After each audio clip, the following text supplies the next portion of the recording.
నాకేం ఆలోచిస్తానంటే వీళ్ళందరూ అంటే రాష్ట్ర ప్రభుత్వం కానీ ఏదైనా సరే వాళ్ళు ఎక్కడి నుంచి వస్తాయి డబ్బులు? మనందరం పని చేస్తే పని ఇంకో పని చేస్తే మన ఉమ్మడి శ్రమ మన ఇల్లు కొంటే వస్తువుల మీద పెట్టే ట్యాక్స్ వెళ్ళి గవర్నమెంట్కి పోతుంది కదా.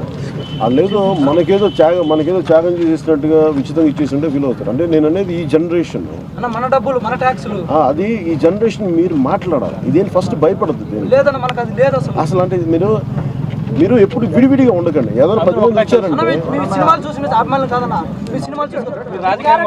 వాస్తవంగా చెప్పాలంటే రాజకీయ పరంగా మీరంటే మీ పీఆర్పీలో ఉన్నప్పుడు మీరు వెంకటగిరికి వచ్చారన్న మా ఊరికి. అప్పుడు నేను 7th క్లాస్ అవుతున్నా. నేను ధైర్యంగా వచ్చి, ఎందుకంటే మీరు సినిమా స్టార్ అని కాదన్న, మీరు సినిమా స్టార్ అని రాలేదు. పీఆర్పీ ప్రజారాజ్యం మార్పు కోసం సేవా లక్ష్యం ఏదో మార్గం అన్న నాకు గుర్తులేదు. సారీ అన్నయ్య గారు పెట్టారు, పెద్ద దేవుడు గారు, మీరు చిన్న దేవుడు గారు.